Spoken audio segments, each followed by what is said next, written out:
The day Sheriff Danner ordered his K-9 to attack Marlene Jefferson was the day Willow Creek's carefully constructed lies began to unravel.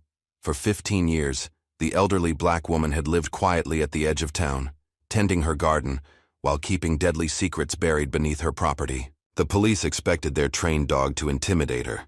Instead, it defied commands and bowed at her feet.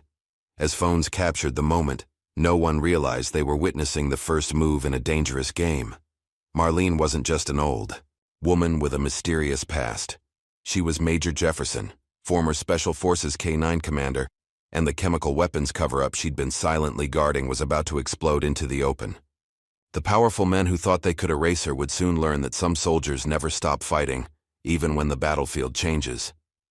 Just before we get back to it, I'd love to know where you're watching from today, and if you're enjoying these stories, make sure you're subscribed, because tomorrow's special episode is one you definitely don't want to miss. The morning sun cast long shadows across Willow Creek, a small southern town where secrets lingered like the morning fog. Marlene Jefferson stood in her overgrown garden, her weathered hands gently pruning a rosebush. At 78, her movements were deliberate but strong, her back straight despite the years weighing on her shoulders. Beside her, a large German Shepherd mix watched attentively, his ears perked up at every sound beyond the old wooden fence. "It's all right, Shadow," Marlene whispered, her voice low and melodic. Just the Williams boy cutting through again. From across the street, 10-year-old Tommy Davis watched through a gap in his own fence, eyes wide with a mixture of curiosity and fear. "That's the weird old lady," he whispered to his friend Jake. "My mom says she never talks to anyone. Some kids say she's a witch." Jake nodded solemnly. "My dad says she's dangerous, that she did something really bad a long time ago." The boys ducked down as Shadow's head turned in their direction, his dark eyes seeming to pierce right through the fence boards. Marlene sighed, patting her companion's head. "Let them be, Shadow. They don't know any better." She straightened, up slowly, looking at her modest one-story home. The white paint was peeling in places, but the structure was sound, just like her.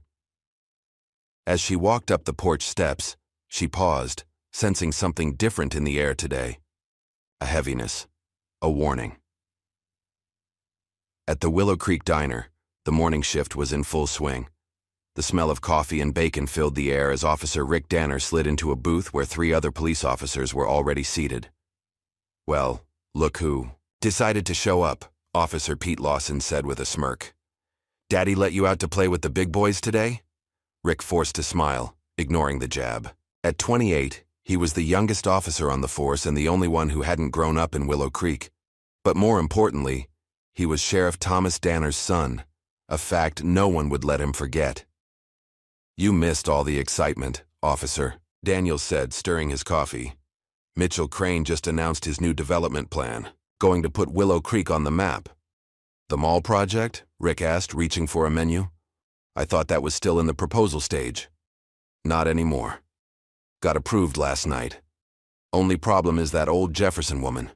Her property sits right where the main entrance should be." Daniels leaned in, lowering his voice. "Your dad's pretty worked up about it." Before Rick could respond, the diner's door swung open, and Sheriff Thomas Danner strode in. At 55, he commanded attention. Tall, broad-shouldered, with a weathered face that rarely smiled. The conversations dimmed as he approached their table. "Rick," he said, voice gruff. "Need you to ride along with me this afternoon. Got a situation developing." "What kind of situation?" Rick asked. The sheriff's eyes narrowed slightly. "The kind where you do what you're told. You've been too soft lately. Time to toughen up." The other officers exchanged knowing glances as Sheriff Danner turned and walked toward the counter to grab coffee. "Daddy's boy gets a special assignment," Lawson whispered with a grin. Rick clenched his jaw but remained silent. Across town, in a gleaming office with floor-to-ceiling windows, Mitchell Crane studied a large map spread across his desk. At 47, Crane had the polished look of success, tailored suit, perfect teeth, and cold eyes that calculated everything in terms of profit. His finger traced the outline of a property marked in red. "Jefferson," he muttered, shaking his head. "Stubborn old woman." His assistant, Sarah, stood nervously by the door. "We've made 3 offers, Mr. Crane. Each one higher than the last. She won't even discuss it." "Everyone has a price," Crane replied, straightening up. "Or a breaking point." He picked up his phone. "Get me Sheriff Danner. And file those nuisance complaints we discussed. Loitering, suspicious activity, excessive, noise, whatever sounds plausible." "But sir," Sarah hesitated, "there haven't been any actual complaints from neighbors." Crane's smile didn't reach his eyes. "Then I suggest you find some neighbors willing to complain. Or find another job." Sarah hurried out. Crane turned to look out of the window. In the distance, he could just make out the edge of Marlene Jefferson's property, a small obstacle in his grand vision, but an obstacle nonetheless.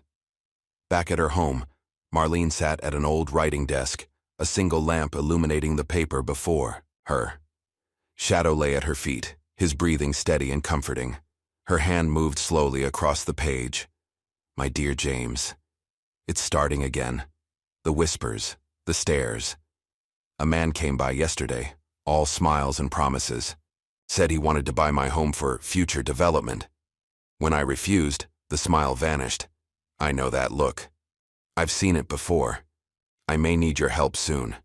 The shadows are growing longer." With hope, Marlene. She folded the letter carefully, sliding it into an envelope. After writing the address, she placed it in her pocket to mail tomorrow. Then, with Shadow following closely, she moved to a locked door at the end of the hallway. The key hung on a chain around her neck. Inside, the room was meticulously organized. Military medals displayed in a glass case, photographs in precise rows on the wall, and a large shadow box containing what looked like patches and insignia. Marlene's fingers traced the glass over a Medal of Honor at the center of the display. Below it, a small brass plate read, "Major Marlene Jefferson, Special Forces K-9 Unit." "They're coming, old friend," she whispered to Shadow. "Just like before." Shadow nuzzled her hand, his eyes reflecting understanding beyond what most would attribute to a dog. Before leaving, Marlene lit a small candle beneath the medal, a ritual that brought her comfort. As she closed and locked the door, she didn't notice the car parked across the street, or the man inside, taking photographs. The next morning, Anna Miller arrived early at the Willow Creek Veterinary Clinic, where she worked as an intern. At 26, she was ambitious and compassionate, qualities that sometimes put her at odds with the clinic's more profit-minded owner. She was surprised to find Shadow already there, held by a concerned Marlene. The dog had a small gash on his front paw. "Ms. Jefferson," Anna said warmly, "what happened to Shadow?" "Found some broken glass by my fence this morning," Marlene replied, her voice steady but her eyes wary. "Strange place for glass to be. Shadow stepped on it during our walk." Anna led them to an examination room, kneeling to check the wound. "It's not too deep, but we should clean it properly." As she worked, Anna couldn't help noticing how Shadow responded to Marlene's slightest gestures, sometimes before she even made them verbally. "He's remarkably well trained," Anna commented. A ghost of a smile crossed Marlene's face. "We understand each other." Anna wrapped the paw carefully. "All done. He should be fine in a few days." Marlene nodded, reaching into her purse. Anna noticed her hands, strong, calloused, not the hands of an ordinary elderly woman. "Are you by chance Rick Danner's girlfriend?" Marlene asked suddenly. Anna blinked in surprise. "Yes. How did you know?" "Small town," Marlene said simply. Then more quietly, "Be careful, young lady. This town has deep roots in shallow soil."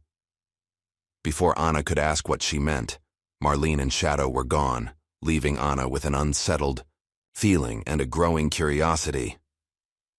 That evening, as Anna recounted the strange encounter to Rick over dinner at her small apartment, his expression grew troubled.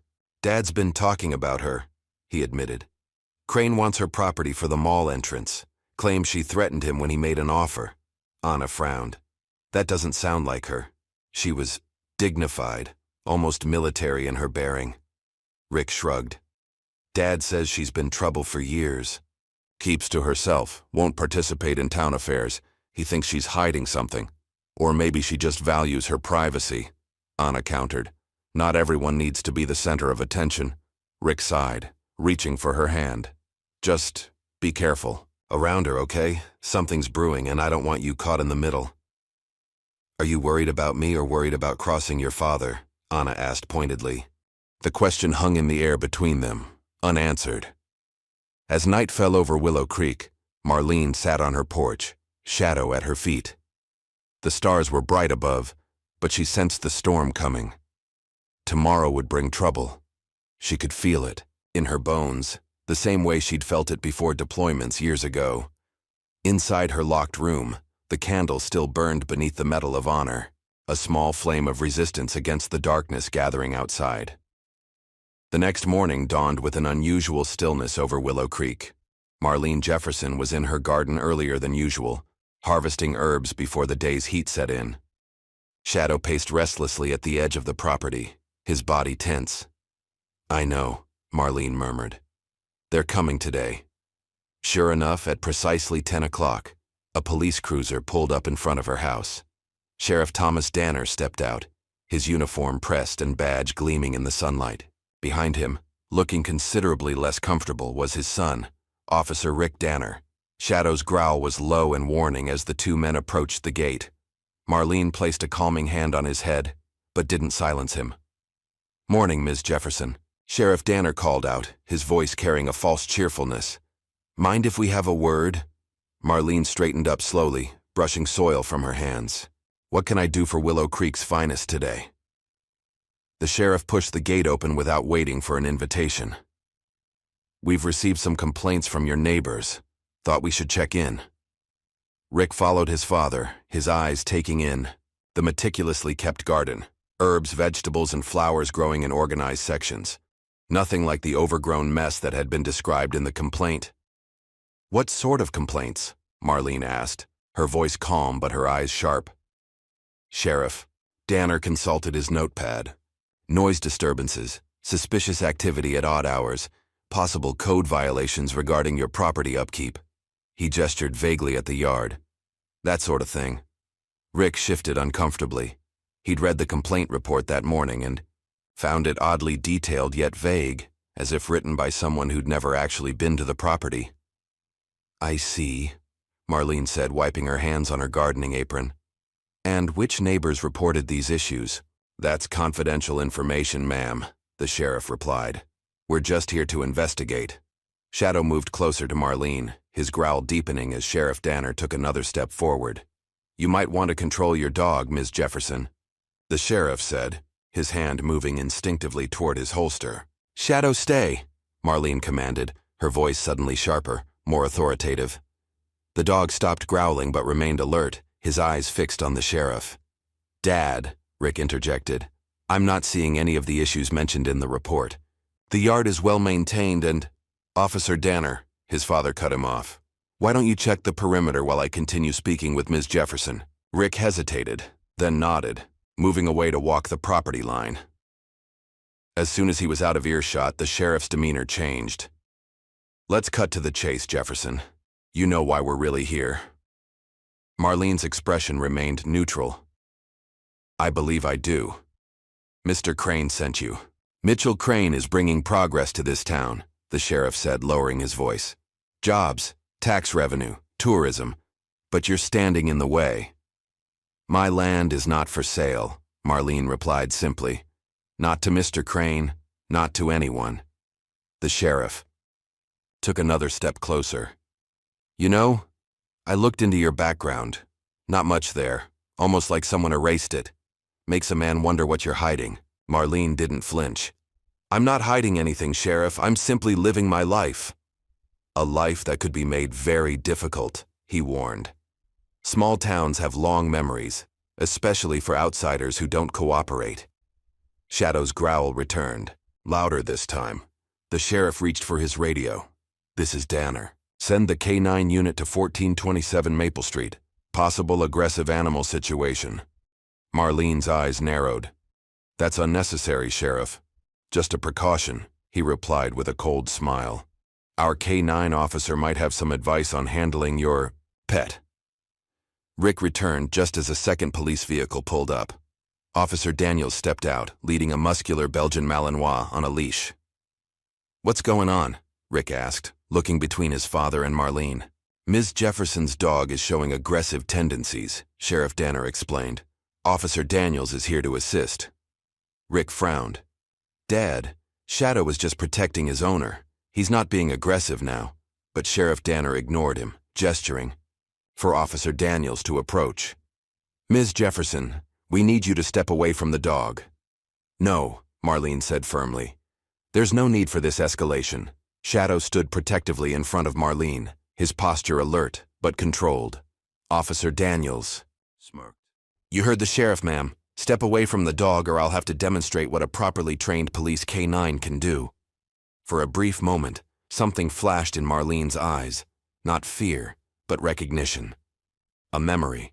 Afghanistan, 2003. Major. Marlene Jefferson in full combat gear, leading a team through a village.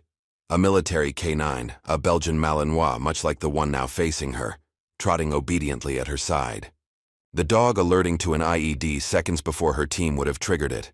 Lives saved by the bond between handler and animal.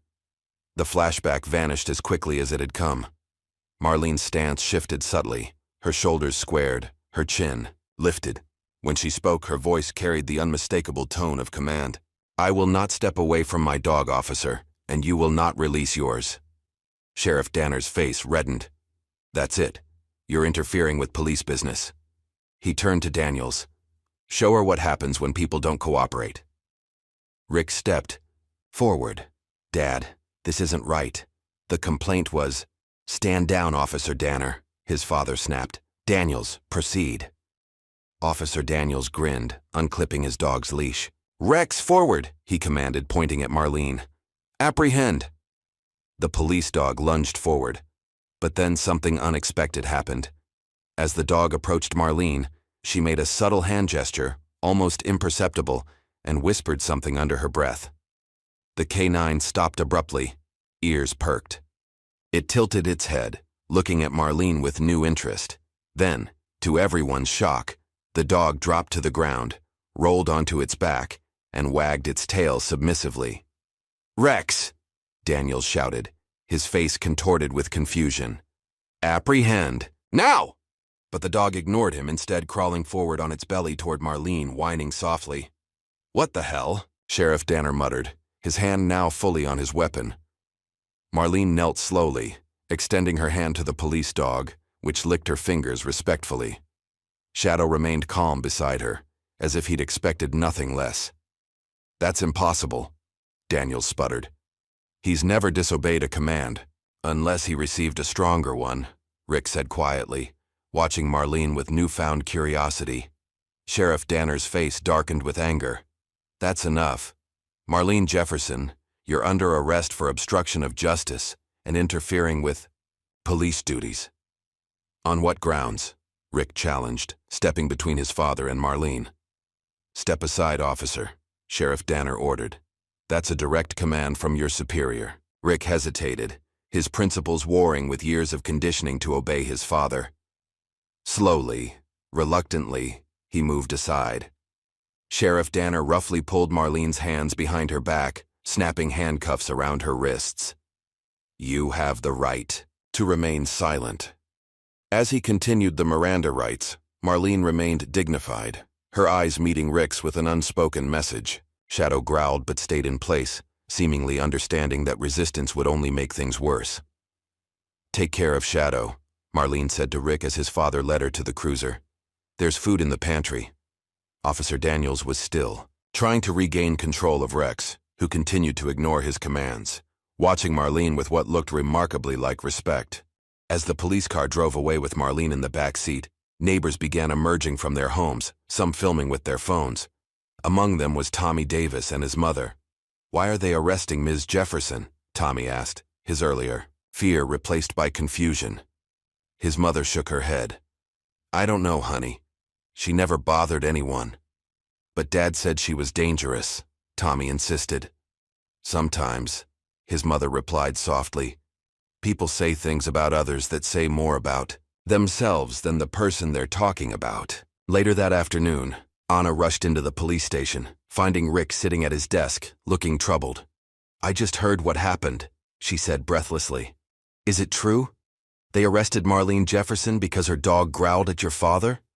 Rick rubbed his temples. "It's more complicated than that. Dad claims she interfered with police business, influenced the K9 somehow." "That's ridiculous," Anna exclaimed, then lowered her voice as other officers glanced their way. "Rick, when I was treating Shadow yesterday, I noticed something. Marlene uses hand signals I've never seen before, and Shadow responds to them perfectly." "What are you saying?"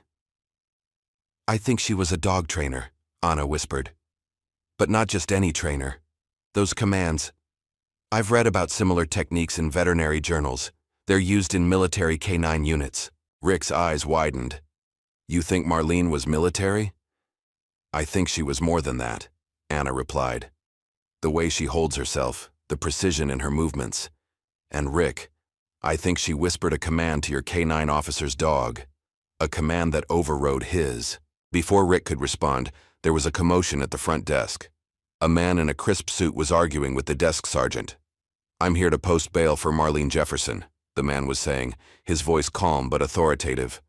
"And I suggest you process it quickly. My client has been unjustly detained." Rick peered around the corner. He didn't recognize the lawyer, and Willow Creek only had two, neither of whom looked like this polished city attorney. "Who hired him?" Rick whispered to himself. Outside, a black sedan with tinted windows waited at the curb. The driver remained. Inside, face obscured. By evening, the video of Marlene's arrest had spread across social media. The footage clearly showed the police dog refusing to attack and instead submitting to her. Comment sections were filled with questions. Who was this elderly woman? Why did the dog refuse to attack? Was this police harassment? As darkness fell over Willow Creek, Marlene Jefferson returned home, escorted by the mysterious lawyer who refused to give his name to the press. Shadow greeted her joyfully at the door, having been fed and cared for by Anna throughout the day. Once inside, Marlene thanked the lawyer. "Tell James I'm grateful." The man nodded. "Colonel Whitaker said to inform you that Operation Blackstorm is back on their radar. He'll be in touch." After the lawyer left, Marlene sat heavily in her favorite chair, Shadow resting his head on her lap. The events of the day had drained her, but she knew this was just the beginning. In the locked room, she opened a drawer and pulled out an old photograph, a younger version of herself in desert camouflage, surrounded by military working dogs and soldiers. She traced a finger over the faces. "They thought time would make them forget," she whispered to Shadow. "But some things are written in more than memory." Outside her window, the black sedan remained parked, its occupant keeping watch through the night. The morning after Marlene's arrest, whispers spread through Willow Creek like wildfire. At the local cafe, patrons huddled over phones, rewatching the viral video of the police dog disobeying commands to attack the elderly woman. "Never seen anything like it," muttered Frank Wilson, the hardware store owner. "That dog just laid down like she was its mama." "Whole thing stinks," replied Doris Baker, wiping down the counter. "Marlene's been here 15 years and never caused trouble. Now suddenly she's a criminal?" Anna Miller sat in the corner booth, pretending to focus on her coffee while absorbing every word. She'd spent a restless night researching military K9 training protocols, unable to shake what she'd witnessed. Rick had messaged her that morning, his texts terse. "Dad's on warpath. Be careful. Meeting you at Marlene's at noon." Anna arrived at Marlene's modest house 20 minutes early. To her surprise, Shadow greeted her at the gate without barking, his intelligent eyes seeming to recognize her from the veterinary clinic. Behind him stood Marlene, looking remarkably composed for someone who'd spent part of the previous day in jail. "Ms. Jefferson," Anna called out, approaching cautiously. "I'm Rick's girlfriend." "Anna Miller," Marlene finished for her. "I remember. Come in, child. I've been expecting you." The interior of Marlene's home was neat and sparsely decorated, with the distinct feel of military precision. Photos hung in perfect alignment on walls painted a soft beige.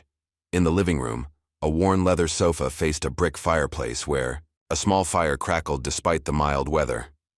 "Tea?" Marlene offered, her movements efficient as she filled a kettle without waiting for an answer. Anna nodded, gathering her courage. "Miss Jefferson, I have questions about yesterday." "I imagine you do." Marlene set 2 mugs on the coffee table. "And I imagine Officer Danner does too." "Rick's trying to make sense of it all," Anna said carefully. "His father is a man who follows orders without questioning them," Marlene interrupted. "A dangerous quality in anyone with power." Anna leaned forward. "The police K9, you controlled it somehow. I've studied animal behavior, but I've never seen anything like that." A ghost of a smile crossed Marlene's weathered face. "What do you know about military working dogs, Ms. Miller?" "Only what I've read. They're trained to detect explosives, apprehend suspects, protect their handlers. They're trained to save lives," Marlene corrected gently. "And the good ones know the difference between a real threat and a manufactured one." The kettle whistled. As Marlene rose to retrieve it, Anna noticed her posture. Ramrod straight, shoulders squared. Not the stance of an ordinary elderly woman, but of someone who'd spent decades standing at attention. "You were military," Anna stated as Marlene returned with the tea. "Major Marlene Jefferson," she confirmed, setting down the kettle. "First black woman to lead a Special Forces K9 unit. Not that you'll find much about that in any public record." Anna's eyes widened. "They redacted your service?" "Parts of it." Marlene sipped her tea. "The parts that might embarrass certain powerful people." The sound of a car door slamming interrupted them. Through the window, Anna saw Rick approaching, his face tense. Shadow went to the door, tail wagging slightly. He'd apparently decided Rick was acceptable. "Sorry I'm late," Rick said as he entered, nodding respectfully to Marlene. "Dad had me filing reports all morning." "Reports about me, I presume," Marlene said calmly. Rick's expression confirmed her suspicion. "They're trying to build a case. For obstruction, maybe even assaulting an officer. It's ridiculous, but your father is determined," Marlene finished. "Sit down, Officer Danner. It's time you both learned why Mitchell Crane really wants my land." For the next hour, Marlene shared her story. Born in Georgia in 1946, she joined the Army in 1967 against her family's wishes. Her natural affinity with animals led her to K9 training, where she excelled despite rampant discrimination. By the early 2000s, she had risen to lead a specialized unit deployed to Afghanistan, Operation Blackstorm. "We trained dogs to detect not just conventional explosives, but chemical and biological agents," Marlene explained. "Work that saved countless lives, military and civilian." "That's why the police dog responded to you," Anna realized. "You used a command it recognized." Marlene nodded. "Military K9s are trained with universal emergency protocols. That dog recognized authority it was conditioned to respect." Rick frowned. "But what does any of this have to do with Mitchell Crane?" Marlene rose and walked to the locked room Anna had noticed earlier. The key around her neck gleamed as she inserted it into the lock. "Because Mitchell Crane isn't just a developer," she said, swinging the door open. 20 years ago, he was Lieutenant Colonel Mitchell Crane, military contractor and head of Project Sentinel, a classified program testing chemical agents on soldiers without their knowledge or consent. The room beyond was like stepping into a military archive. Maps covered one wall, pinned with colored markers. A large corkboard displayed newspaper clippings, photographs, and handwritten notes connected by red string. Glass cases held medals, including the Medal of Honor Anna had glimpsed around Marlene's neck in the photograph. "My unit discovered what Crane was doing," Marlene continued, pointing to a photograph of a younger uniformed Mitchell Crane. "We were deployed to rescue a kidnapped general's family, General James Whitaker. During the operation, we found documents linking Crane to illegal testing. Soldiers getting sick, developing cancers, neurological conditions. You reported him," Rick guessed. "I did my duty," Marlene corrected. "Presented the evidence to my commanding officers." Her voice hardened. "They buried it."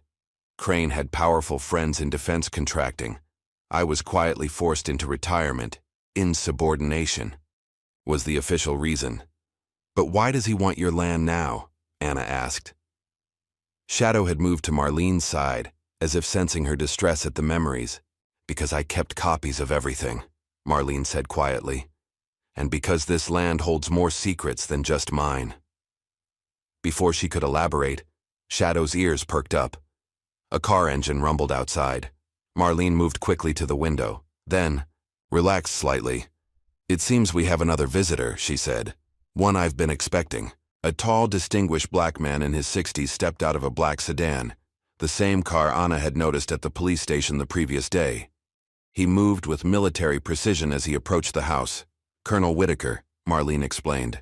The general I mentioned, now a Pentagon liaison, and the man who bailed me out yesterday. Rick tensed. Should I be worried about a high-ranking military officer showing up in Willow Creek? That depends, Marlene replied with a hint of a smile. On which side of history you want to be on, Officer Danner? Colonel James Whitaker entered without knocking, his presence immediately filling the small room. He nodded to Marlene with familiar respect. Major Jefferson, he said, his voice deep and commanding. Situation's escalated. Crane knows I'm here. These are friends, Marlene indicated Rick and Anna. They've earned the truth. Whitaker assessed them briefly, then continued. Crane's not just after your land for a mall, Marlene. Our sources indicate he's working with a private military contractor, Phoenix Solutions. They believe something is buried on your property. The evidence? Rick asked. More than that, Whitaker replied grimly. Chemical weapons components from Project Sentinel, buried here when the program was officially terminated in 2005. Anna gasped. That's why he's so desperate for this specific property. They're not just trying to take your land, Whitaker told Marlene. They want to erase everything you know. Marlene nodded solemnly. I suspected as much when he first approached. The offer was too high for commercial development. We need to go public, Rick insisted. If what you're saying is true, this is criminal activity at the highest level. With what proof? Whitaker challenged. Most records were destroyed years ago. It would be your word against a decorated former officer who's now a respected businessman. Then, we find proof, Anna said firmly. Ms. Jefferson kept records. There must be other evidence, other witnesses. My old unit, Marlene murmured. Those who survived. As they discussed strategy, Shadow suddenly growled, moving to the window. Outside, a van with Willow Creek cable painted on the side had parked across the street. No one had exited the vehicle. They're watching us, Marlene observed calmly. Have been since yesterday. Whitaker checked his watch. I need to return to Washington tonight. Marlene, consider coming with me. You'd be safer. She shook her head firmly. I've run once before, James. Not again. This is my home. As Whitaker prepared to leave, he handed Rick a business card with only a phone number. If things escalate, call this, day or night. After the colonel departed, Rick, Anna, and Marlene formed a plan. Rick would discreetly investigate connections between his father, Crane, and any unusual activities. Anna would research the environmental and health impacts of the chemicals Marlene described. And Marlene would contact former members of her unit, who might be willing to speak out. That evening, as Rick drove back to the station, his mind raced with everything he'd learned. His father, the man he'd respected all his life, was potentially involved in a conspiracy that went far beyond small-town corruption.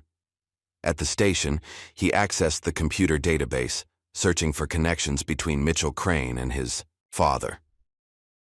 What he found disturbed him. Emails dating back 3 years, discussing property acquisition opportunities in predominantly black neighborhoods. The most recent exchange mentioned Marlene specifically. Jefferson property remains priority. Target, owner uncooperative, suggest alternative measures. Timeline critical before Q3 excavation.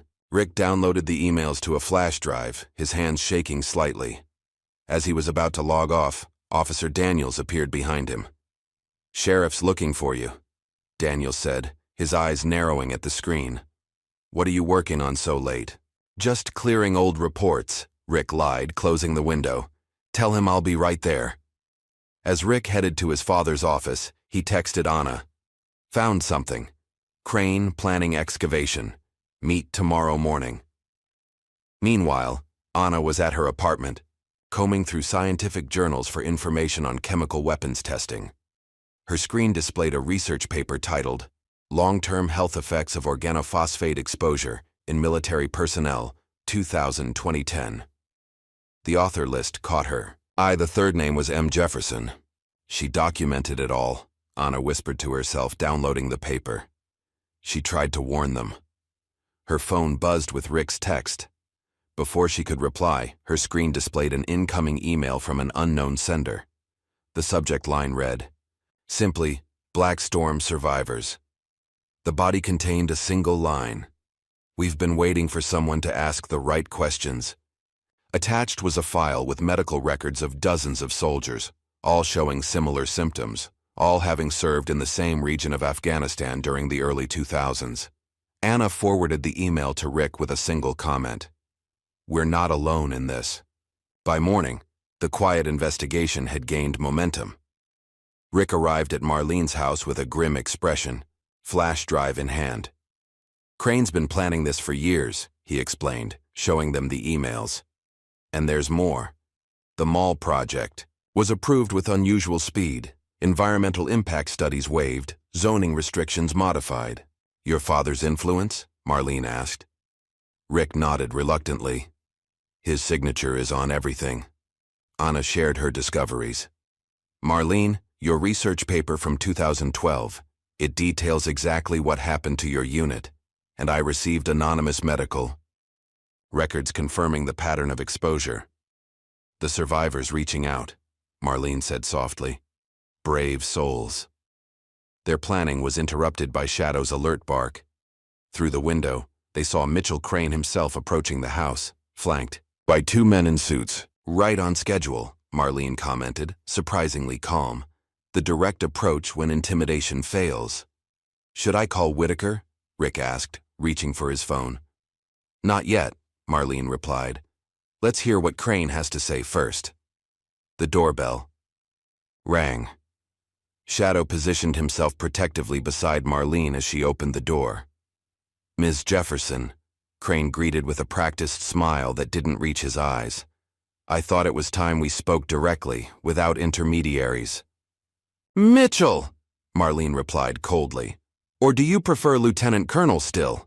His smile faltered slightly. May we come in? What I have to say is better discussed privately. Whatever you have to say can be said here, Marlene stated firmly. In front of witnesses.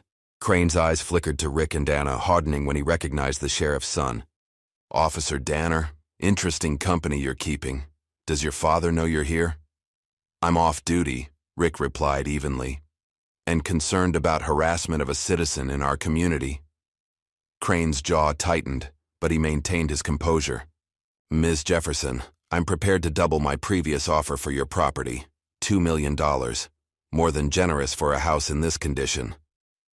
Still not for sale, Marlene replied simply. You should reconsider, Crane said, his voice dropping. Small towns can be dangerous for people who don't cooperate. Accidents happen. Is that a threat? Rick stepped forward, hand instinctively moving toward where his service weapon would normally be. Simply an observation, Crane replied smoothly. Ms. Jefferson is elderly, lives alone. Concerns for her safety are natural. I've survived worse than you, Mitchell, Marlene said quietly. Much worse. Something dangerous flashed in Crane's eyes.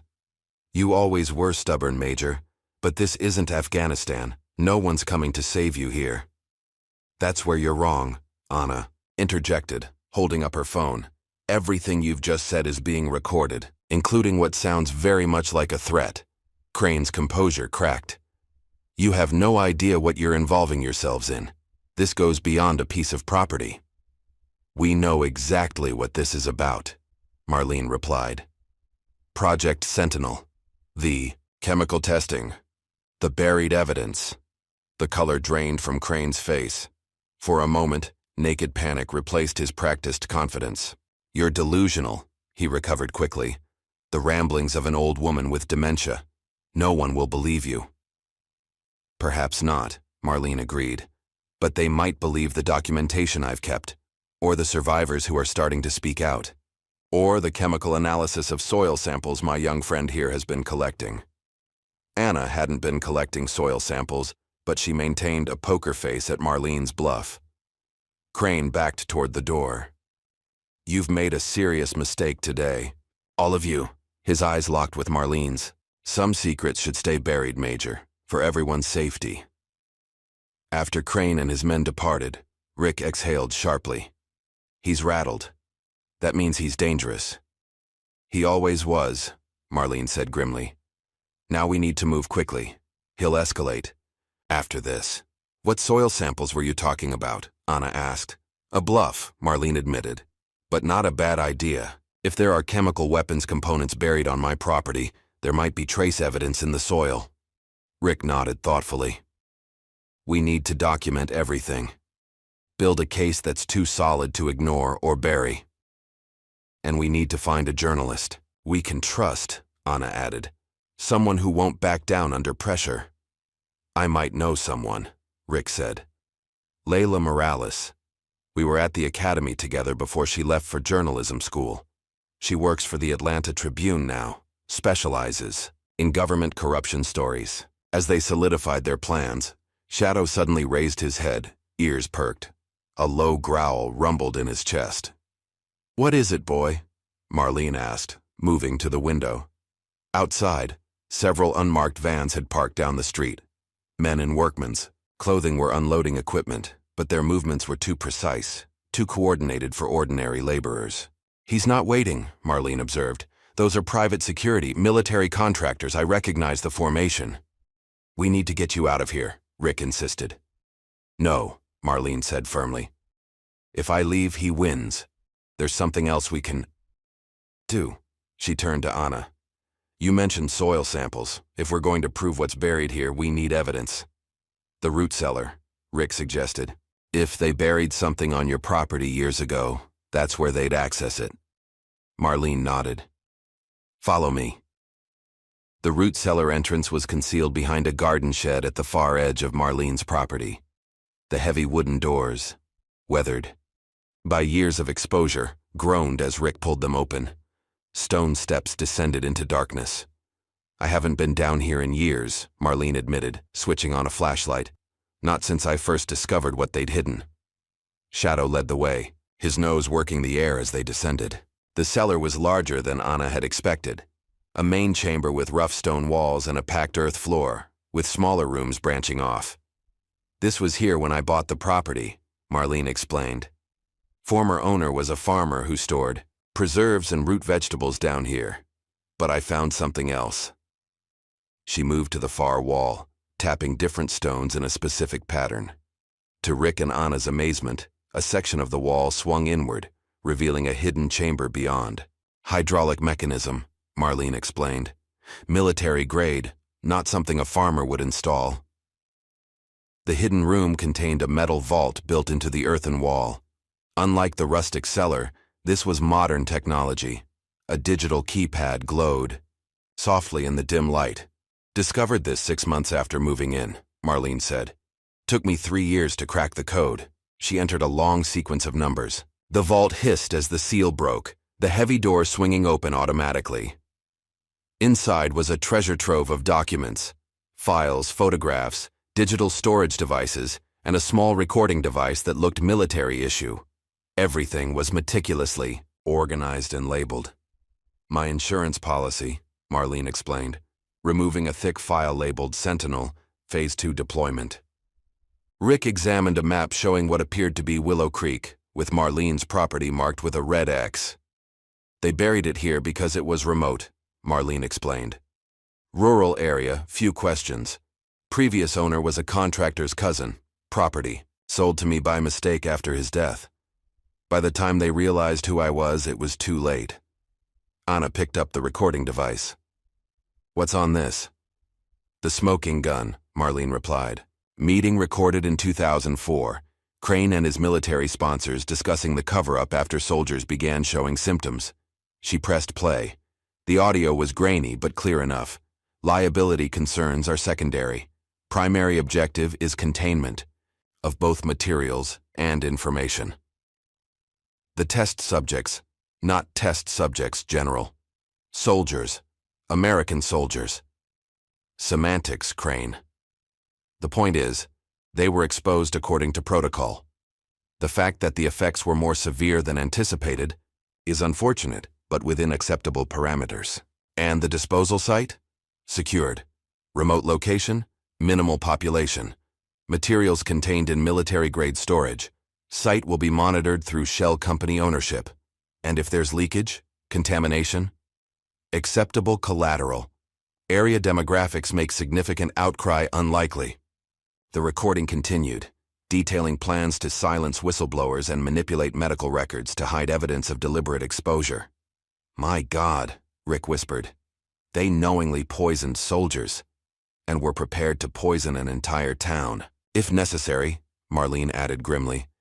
A predominantly black town that they deemed expendable. Anna was already copying files to her phone. We need to get this to Layla immediately. This is massive. Chemical weapons testing, cover-up, conspiracy at the highest levels. Not just Layla, Rick said. Colonel Whitaker needs to see this too, and we need to secure the original evidence. As they worked, Shadow suddenly tensed, growling toward the cellar entrance. Someone's coming, Marlene whispered, quickly shutting the vault. Back out, quietly. They slipped out of the hidden room, Marlene carefully sealing the entrance. They'd barely concealed themselves behind stacked storage crates when footsteps sounded on the cellar stairs. Two men in work clothes descended, carrying equipment that looked more like military gear than construction tools. Perimeters secured, one said into a radio. Beginning preliminary assessment. Roger that, came the reply, a voice they recognized as Mitchell Crane's. Find the access point. We move everything tonight.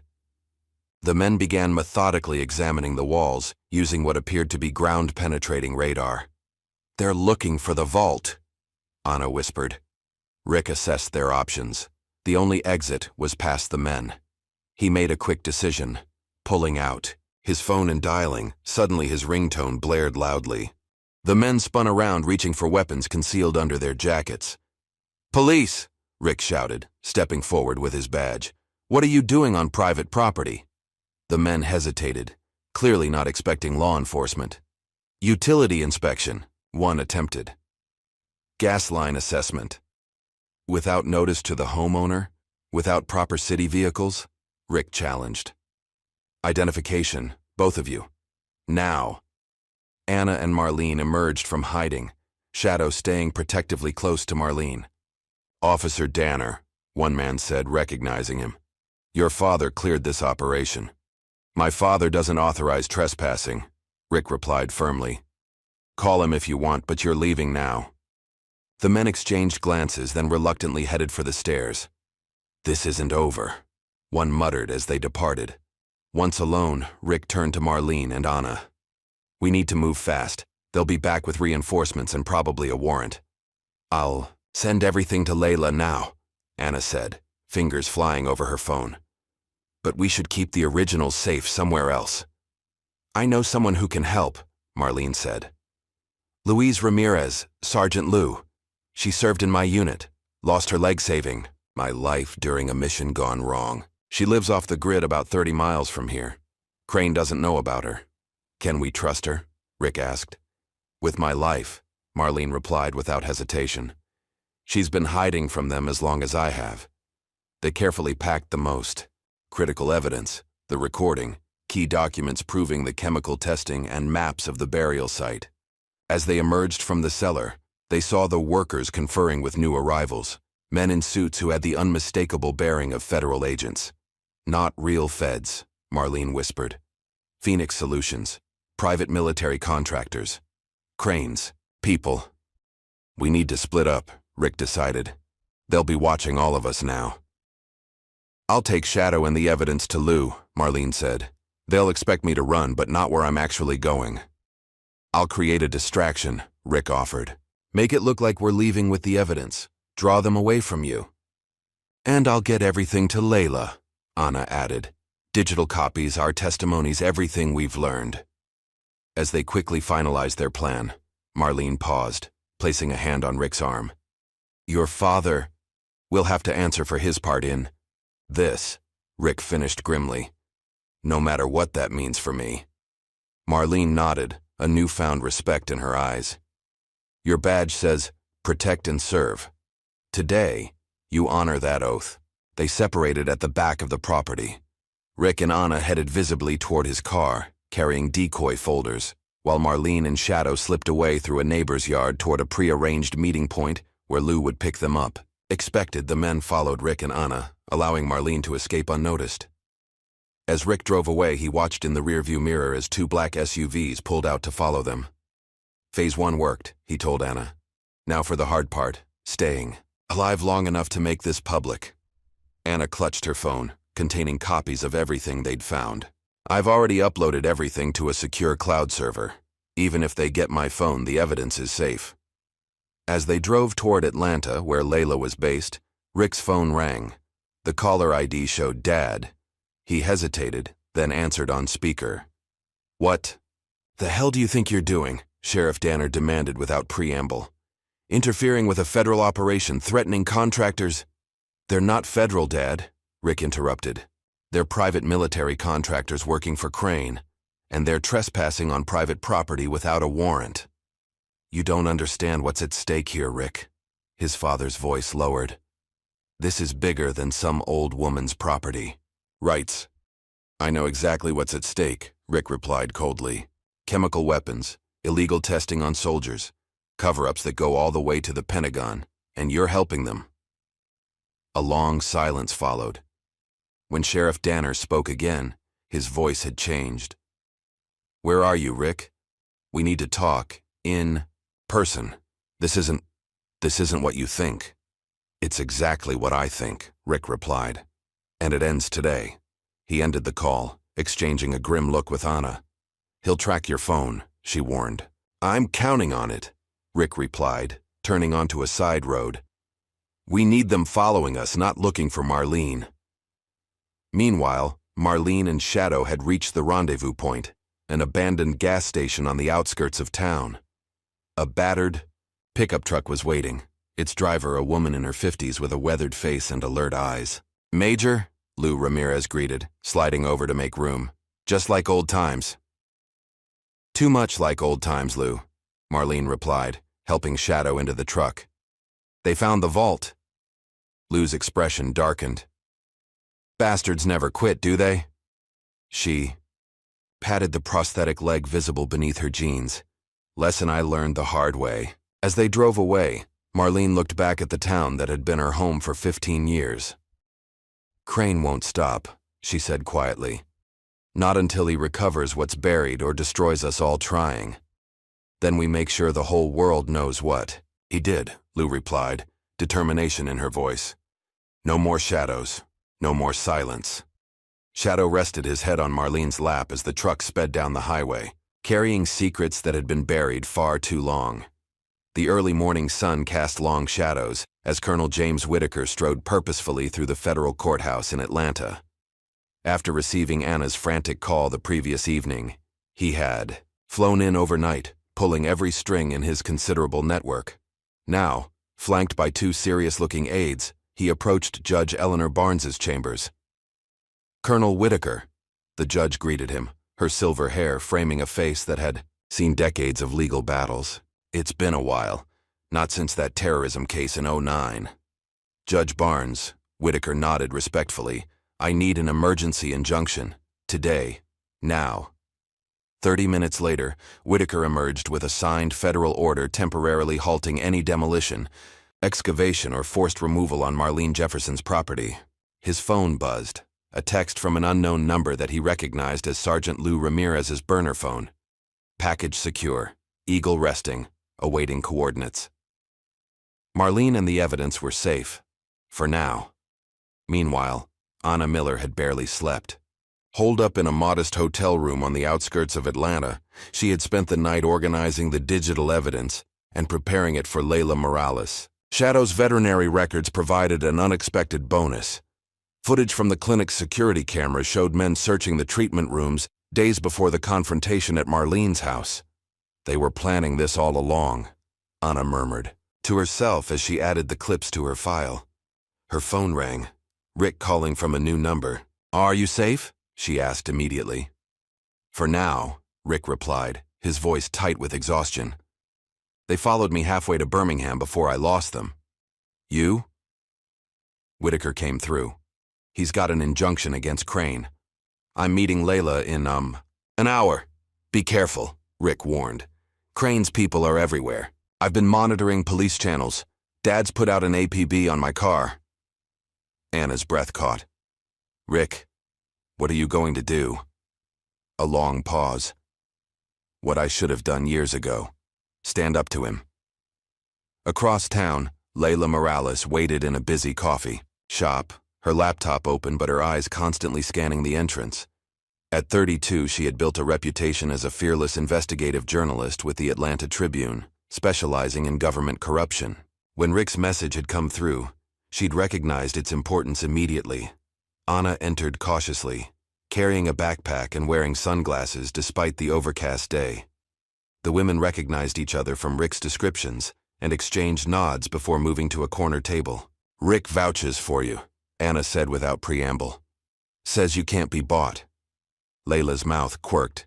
"He should know.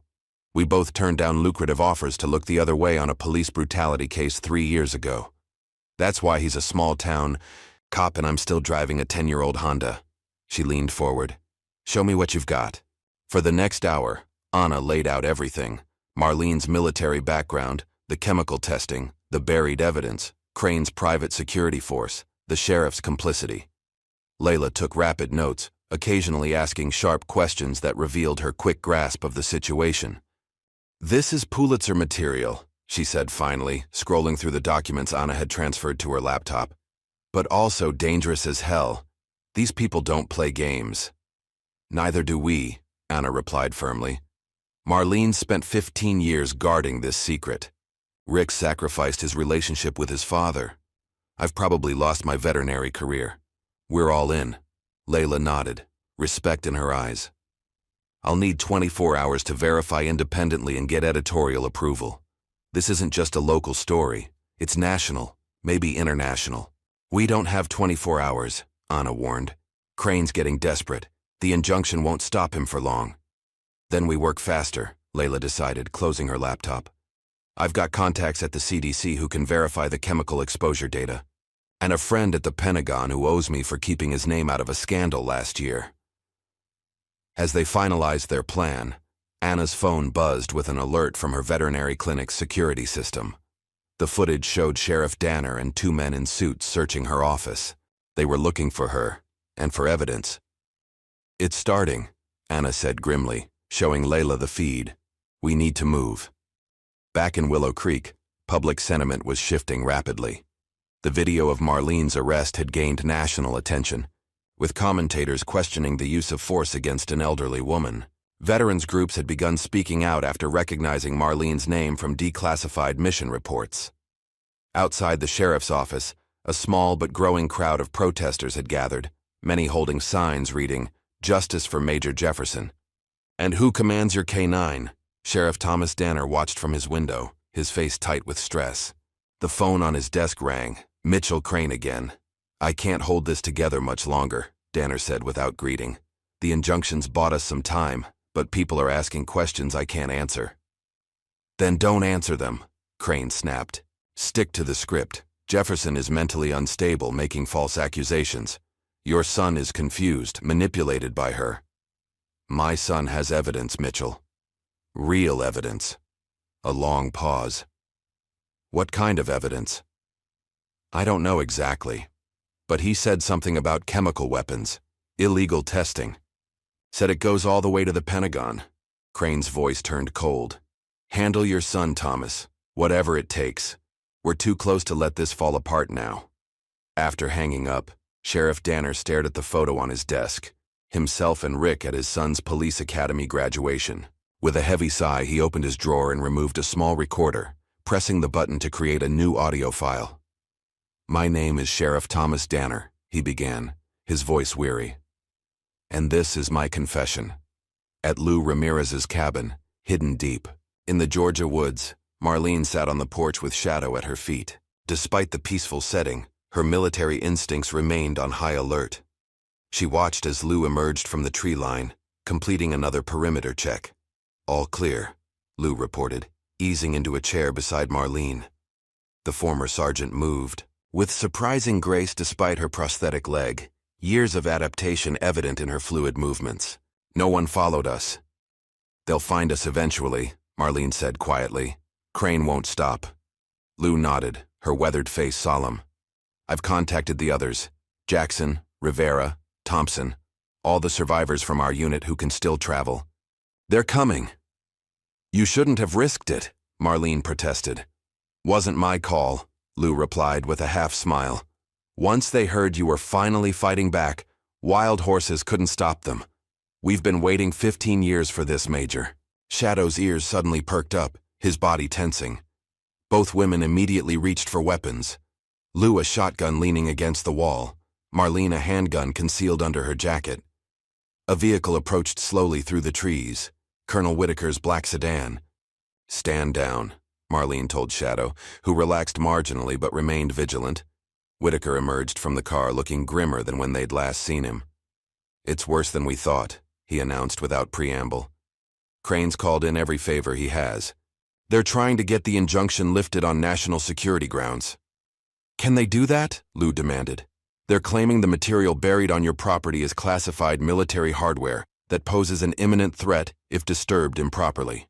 Whitaker handed Marlene a document. They've got a federal judge in Washington reviewing it now. Marlene scanned the paper, her expression darkening. They're using our own evidence against us. The chemical weapons buried there become the reason they need to seize the property. There's more, Whitaker continued. I accessed Crane's private server through a contact at the Pentagon. Found this.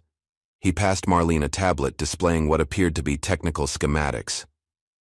That's not just chemical weapon components, Lou said, looking over Marlene's shoulder.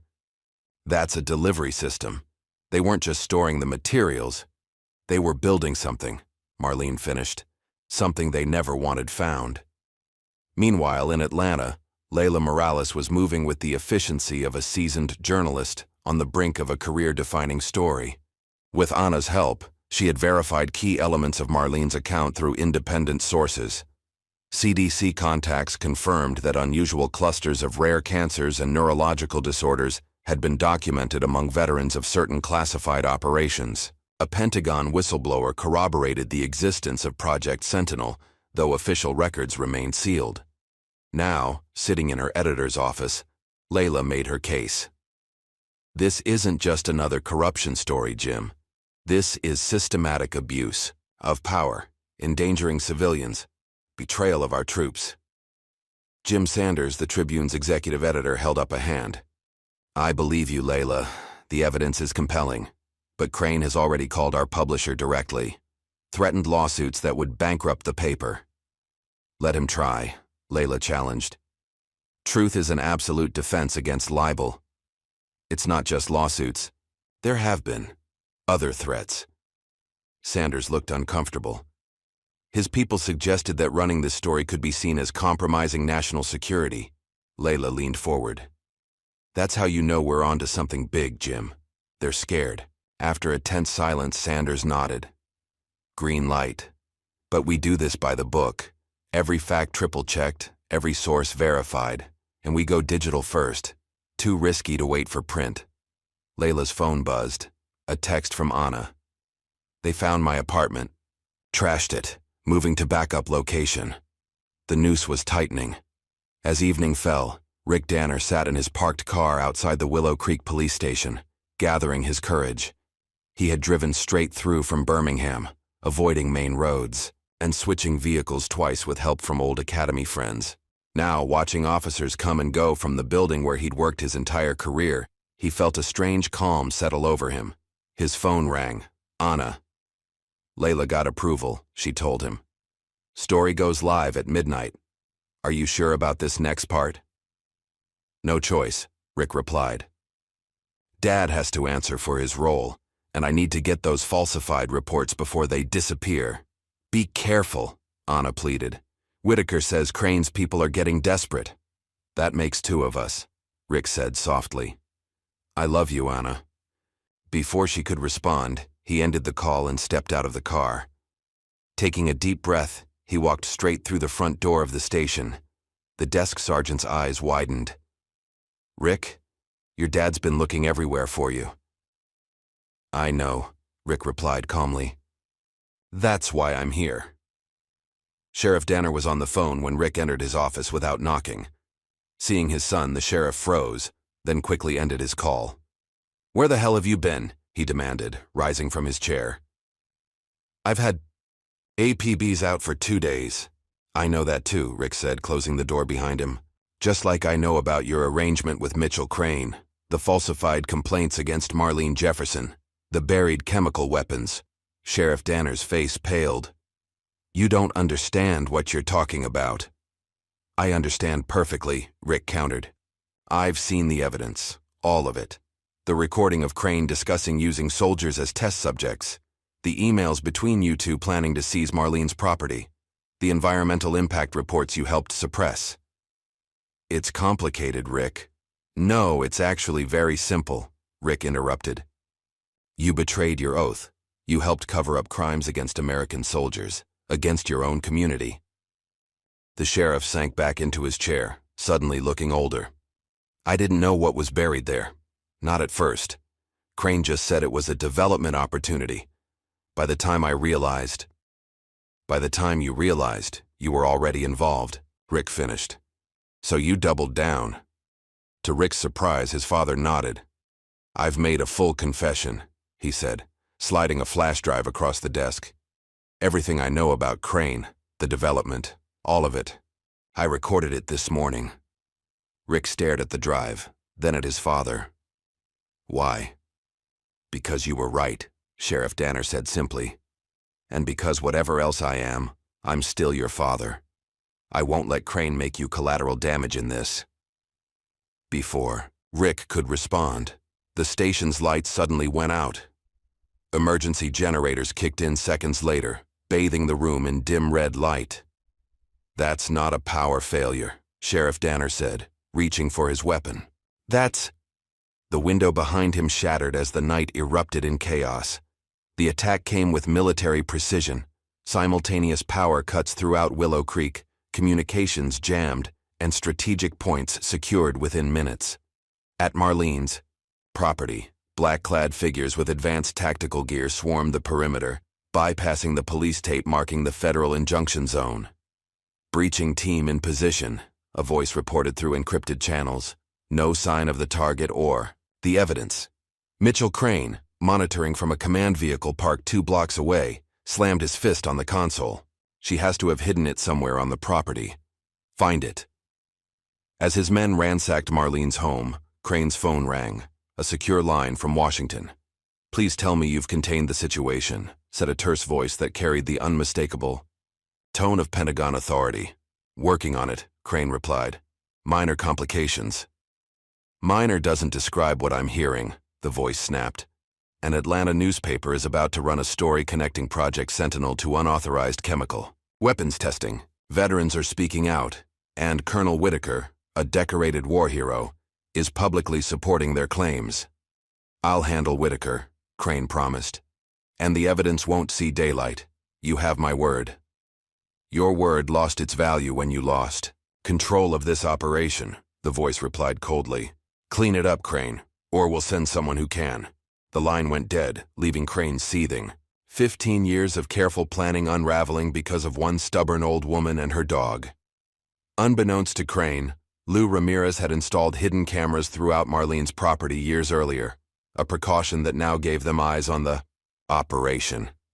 In Lou's cabin, Marlene Whitaker and 3 newly arrived veterans from their old unit watched the feeds on multiple screens. Standard search pattern, observed Carlos Rivera, a former staff sergeant now walking with a cane due to neurological damage from chemical exposure. They're looking for the vault. Let them look, Marlene said calmly. The real evidence is already out. Not all of it, Thomas Jackson added.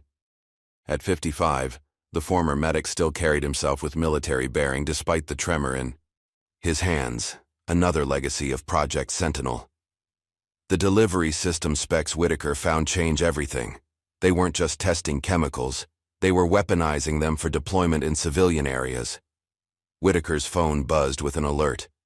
It's happening. Sheriff's Station is under attack. Rick Danner was inside when they hit. Marlene's face hardened. We need to move. Now. Major, with all due respect, that's exactly what Crane wants, Lou cautioned. Draw you out, take you down, discredit everything as the ravings of a disgruntled veteran. I'm not abandoning those kids, Marlene stated firmly. They risked everything to help me. Shadow and I are going back. The German shepherd, hearing his name, moved to her side, eyes alert and ready. Not alone, you're not, Jackson said, checking his weapon. I didn't survive 3 tours and Crane's poisoned just to hide in the woods while he wins. One by one. The other veterans nodded their agreement. Lou was the last, a slow smile spreading across her weathered face. Well, Major, looks like you've got yourself a squad again. At the police station, chaos reigned. The attackers, professionally equipped men in tactical gear with no identifying insignia, had breached the building from multiple points. Sheriff Danner had reacted quickly, pushing Rick behind the heavy oak desk as bullets shattered the office windows. Private military contractors, the sheriff shouted over the gunfire, returning fire with his service weapon. Phoenix Solutions, Cranes, Personal Army. Rick had his own weapon drawn, years of training kicking in despite the surreal situation of being under fire in his own station. We need to reach the evidence room. All the original complaints against Marlene are there. A brief lull in the shooting gave them their opening. Father and son moved in practiced coordination, clearing corners as they made their way down the hallway toward the records section. Behind them, they could hear their fellow officers engaged in firefights throughout the building. Why are they doing this? Rick demanded as they took cover behind a filing cabinet. The story's about to break anyway, because the truth is worse than what you found, his father replied grimly. I heard Crane on the phone earlier. Whatever's buried on Jefferson's land isn't just chemical weapon components. It's something they're terrified of having exposed. As they reached the evidence room, Sheriff Danner punched in his access code. The door swung open to reveal Officer Daniels, the canine handler from the confrontation at Marlene's, already inside, hastily stuffing files into a bag. Daniels! Sheriff Danner barked. What the hell are you doing? Daniels spun around, weapon raised. Following orders, sir. The real ones. Put it down, Rick ordered, his own gun aimed steadily. You're stealing evidence in an active investigation. No, Daniels sneered. I'm protecting national security, like I've been doing for years while working for Crane. The revelation hit Rick like a physical blow. You've been Crane's inside man? All this time? Someone had to keep an eye on things, Daniels replied. Make sure the old lady didn't cause trouble. Your dad was useful but too squeamish when it really counted. Sheriff Danner's face flushed with anger. Drop the weapon, Daniels, that's an order. You don't give the orders anymore, Tom, Daniels said coldly, his finger tightening on the trigger. What happened next seemed to unfold in slow motion. Sheriff Danner lunged forward, shoving Rick aside as Daniels fired. The bullet caught the sheriff in the shoulder, spinning him around. Rick returned fire, his shot catching Daniels in the leg. The corrupt officer went down howling in pain. Dad! Rick knelt beside his father, applying pressure to the wound. I'm fine, Sheriff Danner grunted, though his face had gone pale. Get the files. Outside, the sound of approaching vehicles cut through the gunfire. Through the window, Rick could see multiple SUVs converging on the station. More of Crane's forces arriving as reinforcements. We're out of time, he muttered, quickly gathering the critical files while keeping his weapon trained on the wounded Daniels. His phone buzzed with a text from Anna. Story just went live. Layla published early when she heard about the attacks. It's all out there now. A small victory, but they were still trapped. Suddenly, a new sound cut through the chaos. Police sirens coming from multiple directions. And not just any sirens. State troopers, Sheriff Danner said, a hint of hope in his voice. And those deeper tones. FBI. Whitaker had come through again, Rick realized. The colonel had enough clout to bring in federal reinforcements, but Crane's men weren't retreating. If anything, the gunfire intensified as they made a desperate push to complete their mission before the authorities arrived in force. "We need to hold this position," Rick told his father, helping him into a more defensible corner of the room. "Help is coming." A new voice came over the police radio. Marlene Jefferson. "This is Major Marlene Jefferson to all law enforcement frequencies. Crane's forces are attempting to secure evidence of chemical weapons testing and development. Be advised, these men are armed and operating under private contract, not government authority. I repeat, they are not legitimate federal agents." Rick grabbed the radio. "Major Jefferson, this is Officer Danner. We're pinned down in the station evidence room. Daniels was working for Crane. He tried to destroy the original complaint files." "Hold your position, officer," Marlene replied calmly. "We're approaching from the east side." "We?" Rick questioned, but the radio had gone silent. His answer came minutes later as a new sound joined the cacophony, the distinctive bark of a German shepherd, followed by multiple covering fire patterns that could only come from trained military personnel. Through the window, Rick caught glimpses of Marlene moving with shadow toward the station, flanked by several middle-aged men and one woman who, despite various disabilities, moved with unmistakable tactical precision. Marlene's old unit had come to fight one last battle. Inside the command vehicle, Mitchell Crane watched his operation unravel on multiple screens. State police were setting up roadblocks, FBI tactical teams were deploying, and most damning of all, his phone was exploding, with notifications as Layla Morales' story spread across news outlets nationally. "Sir, we need to abort," his security chief urged. "Phoenix Solutions can't be caught in a firefight with federal agents. The legal exposure—" "Shut up," Crane snapped, his carefully cultivated composure finally cracking. 15 years of work, millions in development, all destroyed by that woman and her dog. His phone rang again, Washington calling. Crane didn't answer. Instead, he grabbed a tactical vest and a weapon from the equipment rack. "What are you doing, sir?" the security chief asked, alarmed. "Finishing this myself," Crane replied, his voice cold with determination. "If Jefferson has copies of the delivery system plans, everything we've built is compromised. I need to make sure she doesn't talk." "Sir, that's suicide. The feds are—" "I'm not going to prison," Crane cut him off. "And I'm not letting that self-righteous major destroy everything we've worked for." Before his men could stop him, Crane was out the door, moving purposefully toward the chaos at the police station. Inside, Rick and his father had managed to hold their position, but the situation was deteriorating. Sheriff Danner's wound was bleeding heavily, and Crane's men were making a coordinated push toward the evidence room. "You need to go," Sheriff Danner told his son, voice weakening. "Take the files and get out the back way." "I'm not leaving you," Rick insisted. "This is my mess," his father replied. "My chance to make it right." Before Rick could argue further, the door burst open. He raised his weapon, then lowered it in shock as Shadow bounded in, followed by Marlene Jefferson and a limping Lou Ramirez. "Cavalry's here," Lou announced with grim humor. "Though we're a bit more arthritis than artillery these days." Marlene knelt beside Sheriff Danner, quickly assessing his wound.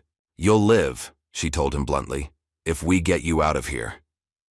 "Major Jefferson," the sheriff said weakly. "I'm sorry. For everything." Marlene's expression softened slightly. "Save it for the witness stand, Sheriff. We've got work to do." Outside, the firefight was intensifying as state police and FBI forces engaged Crane's mercenaries. The veterans from Marlene's unit had split up, using their military training to coordinate with law enforcement and cut off escape routes. "We need to move now," Lou urged. "Building's not secure." As they prepared to evacuate, Sheriff Danner grabbed Rick's arm. "Son, whatever happens, I'm proud of you. Standing up, doing what's right." Rick nodded, emotion tightening his throat. "Let's get you out of here, Dad."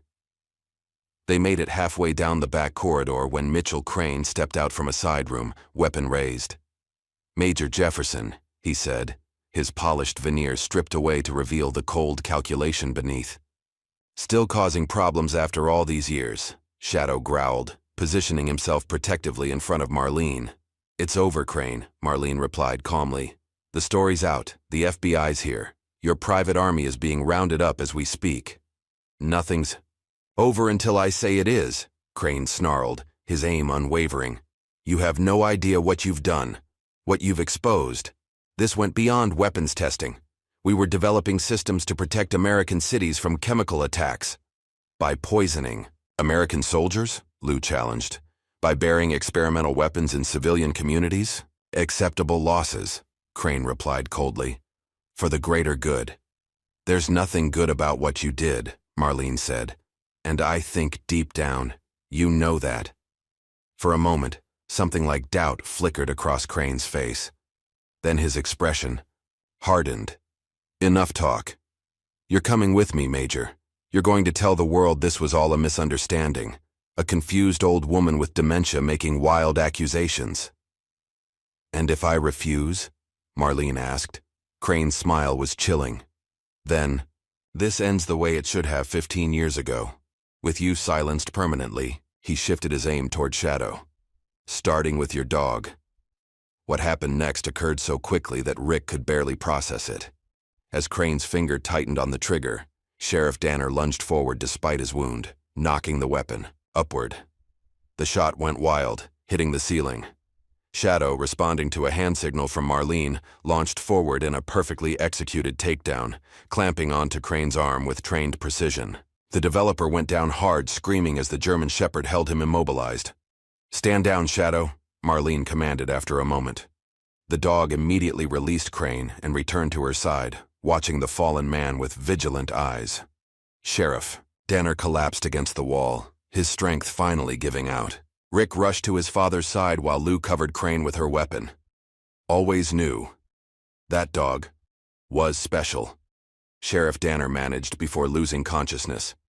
FBI agents poured in moments later, securing Crane and calling for medical assistance. As paramedics worked on Sheriff Danner, Marlene knelt beside Shadow, gently stroking his fur.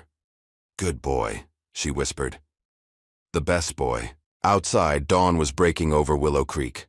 The long night was over, but the real battle, for justice, for truth, for accountability, was just beginning. 3 months after the night that changed Willow Creek forever, the Atlanta Federal Courthouse buzzed with tension.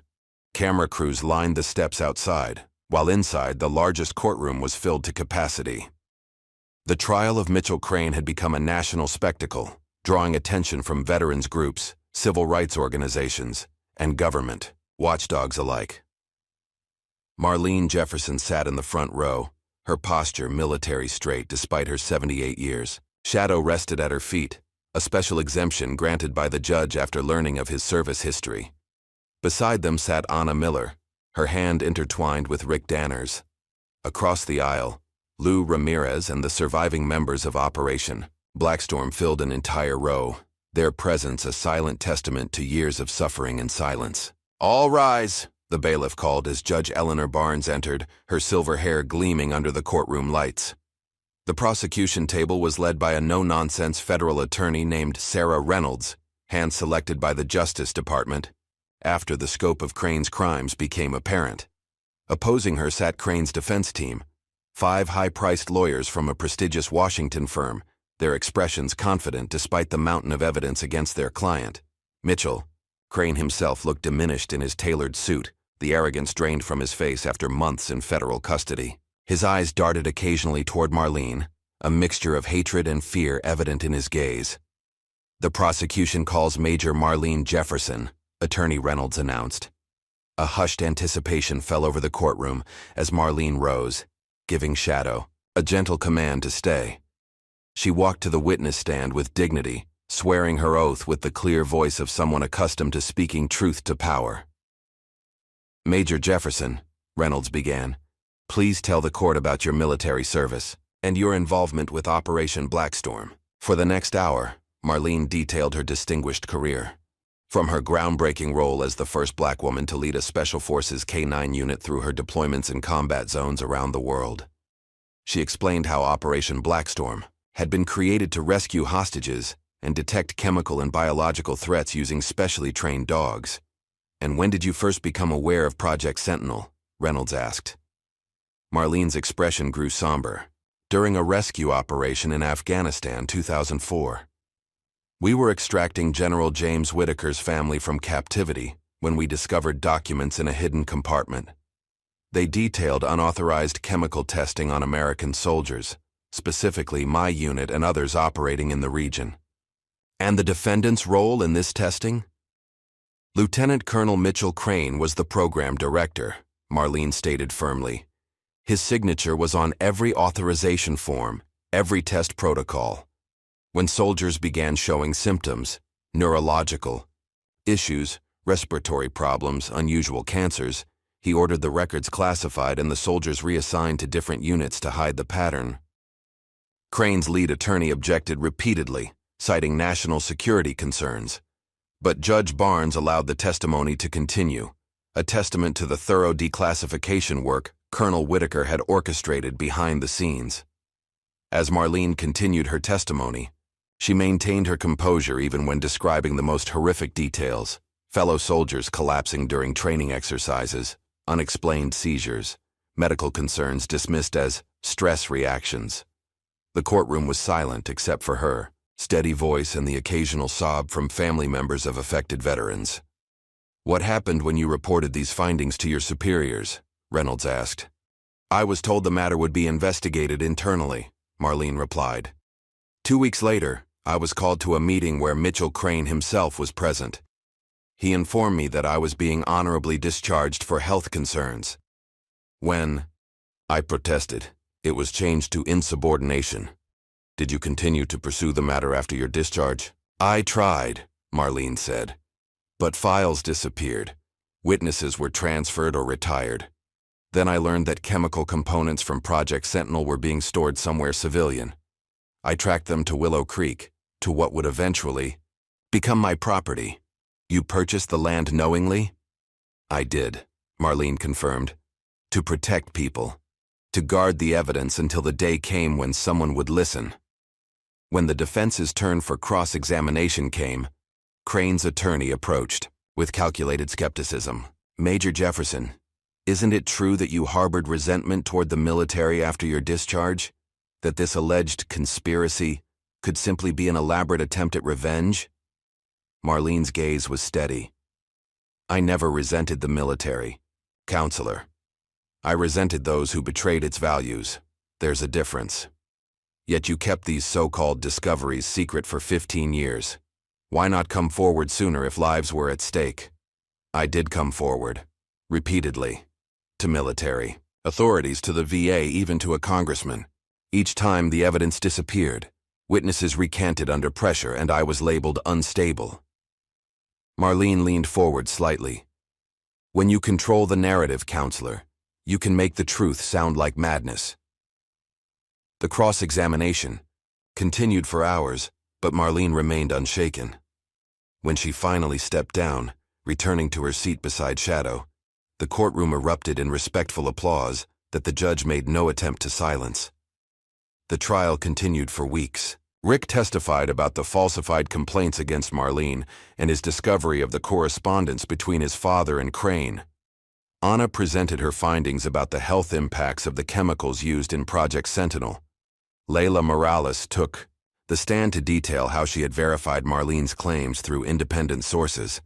Most damaging of all was Sheriff Thomas Danner's testimony. Still recovering from his gunshot wound, he appeared in court wearing a sling, his once commanding presence humbled by his role in the events. "I knew what I was doing was wrong," he admitted under oath. "But I told myself it was for the good of the town. Jobs, development, progress. I didn't know about the chemical weapons until much later, and by then, I was already compromised." "When did you decide to record your confession?" the prosecutor asked. Sheriff Danner's eyes found his son in the audience. "When Rick stood up. To me. When I realized he was the better man, the better officer. I couldn't keep living the lie." "And what did Mitchell Crane tell you about Marlene Jefferson?" "That she was dangerous, mentally unstable, a threat to national security." The sheriff shook his head. "But I'd seen her with that dog, seen how they responded to each other. That wasn't insanity. That was training. Discipline. honor.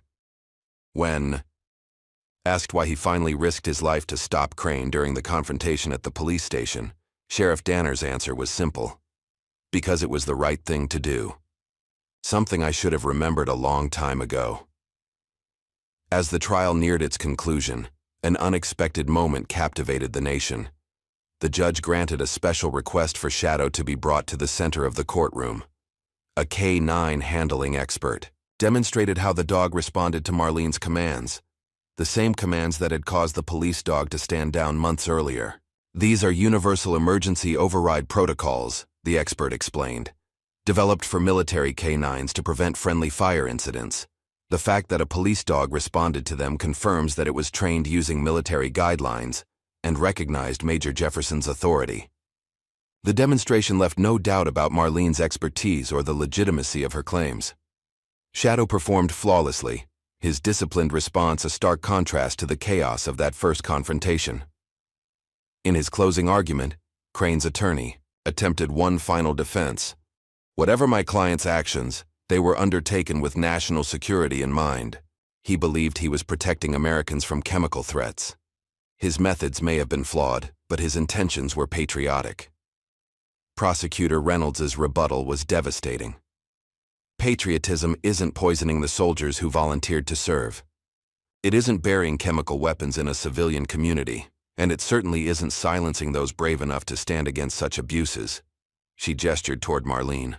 If you want to see patriotism, look at Major Jefferson, who protected her country even when her country failed to protect her. The jury deliberated for just 4 hours before returning with their verdict. Guilty on all counts. As Crane was led away, his face ashen, he locked eyes briefly with Marlene. No words were exchanged, but the look conveyed everything. He had lost, she had won, and 15 years of silence had finally ended. Outside the courthouse, Marlene faced a forest of microphones with the same composure she had shown throughout the trial. Reporters shouted questions about retribution, about vindication, about her feelings toward Crane. Instead of answering directly, she read from a handwritten statement. This fight wasn't just mine. I was one of many who were forgotten. Today isn't about victory. It's about truth, about remembering that some oaths cannot be broken, no matter how inconvenient they become. As the cameras flashed, Shadow stood faithfully by her side, the living embodiment of the loyalty Marlene had demonstrated throughout her long struggle for justice. That evening, as the verdict dominated news headlines across the country, Anna found Rick sitting alone on the steps of their hotel. His father had been granted leniency in exchange for his testimony and cooperation, but still faced significant charges. He called from the hospital, Rick said as Anna sat beside him. Wanted me to know he's pleading guilty to all charges. No. Deals. Is that what you wanted? Anna asked gently. Rick shook his head. I don't know what I want anymore. He did terrible things, but in the end, he chose you. Anna finished. Chose to do the right thing. Does that make up for the rest? Rick wondered. Anna had no answer, but she took his hand, offering silent support as they watched the sun set over Atlanta. Meanwhile, Marlene sat with Colonel Whitaker in a quiet restaurant away from the media frenzy, Shadow resting under the table.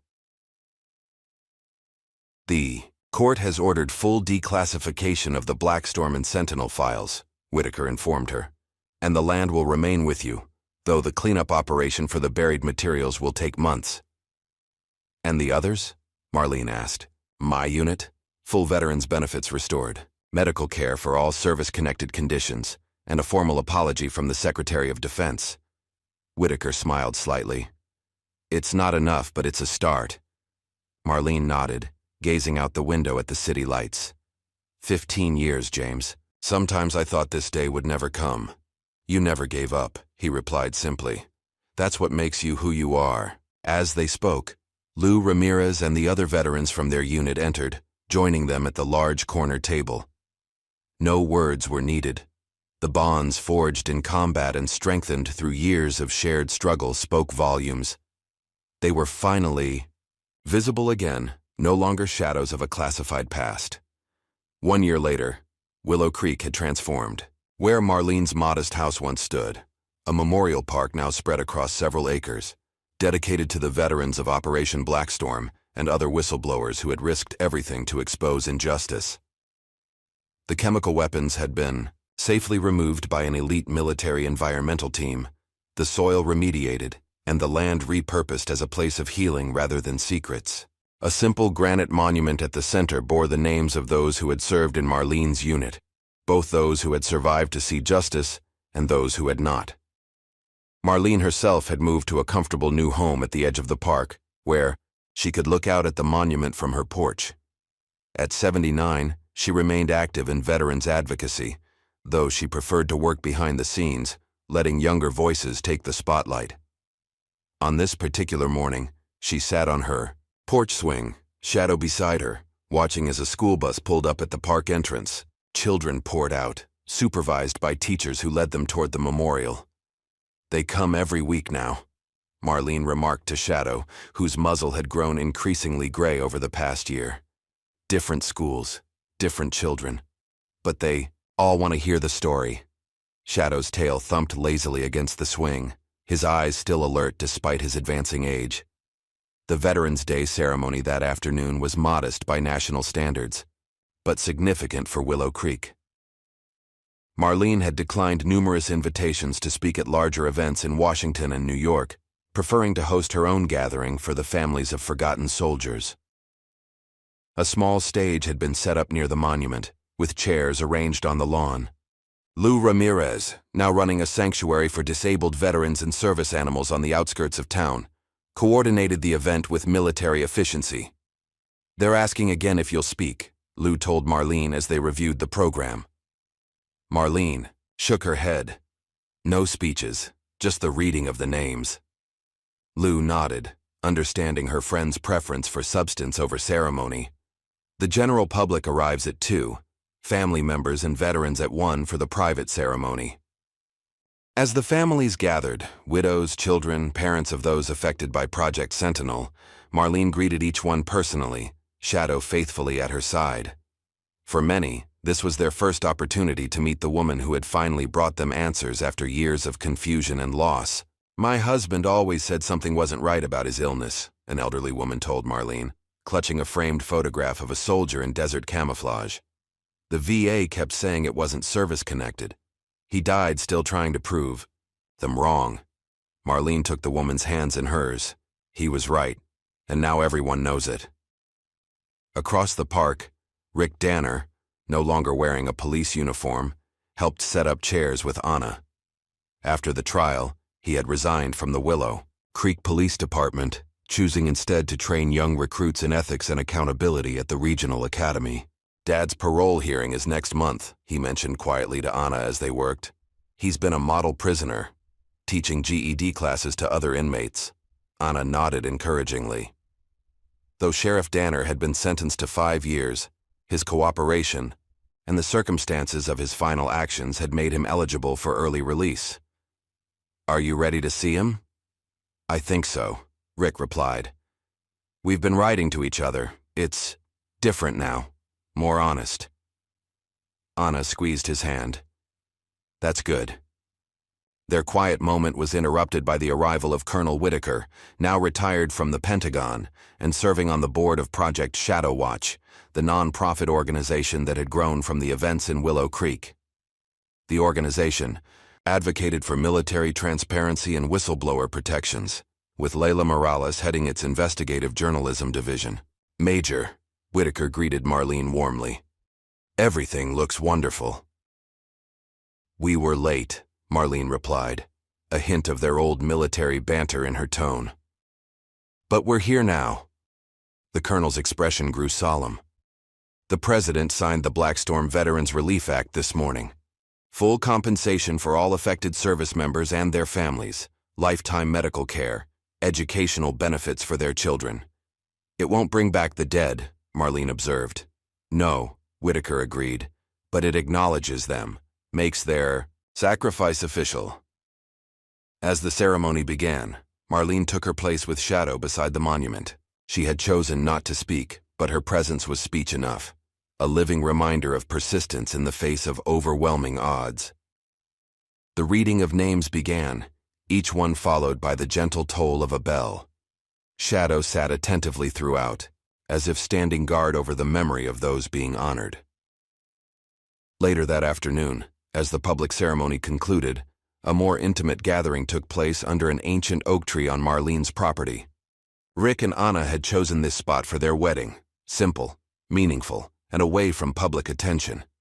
Marlene's backyard had been transformed with wildflowers and simple white chairs, Shadow serving as ring bearer with the band secured to a special collar.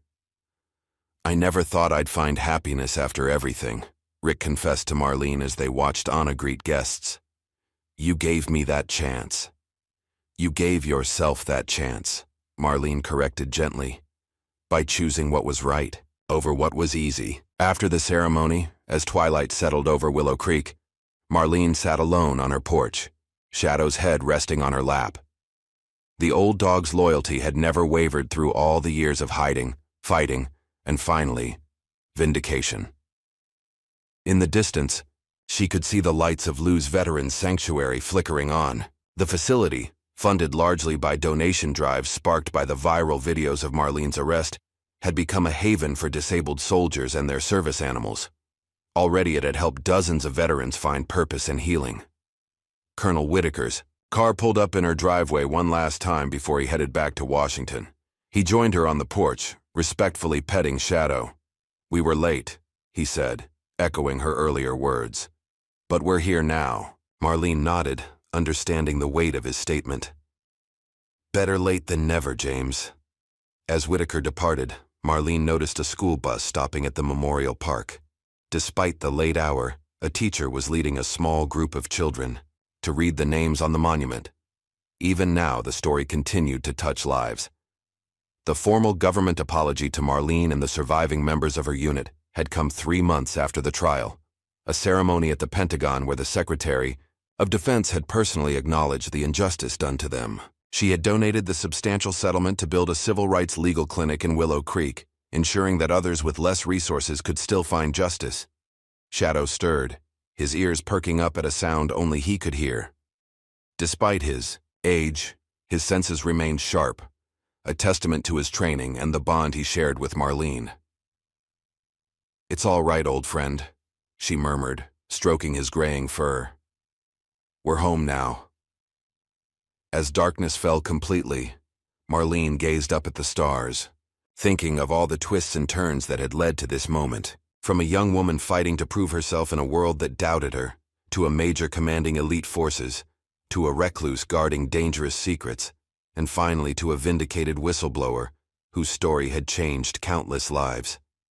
Shadow nestled closer, his warm presence a reminder of the one constant through all those changes: loyalty, courage, and the unbreakable bond between two beings who recognized something essential in each other. "They wanted him to attack me," Marlene whispered, echoing the words that had ended her testimony in court.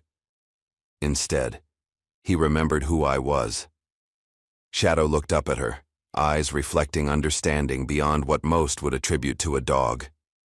In that gaze was the story of their journey, not just of one woman and her dog against a system determined to silence them, but of all those who stand firm when truth becomes inconvenient, when power attempts to override principle.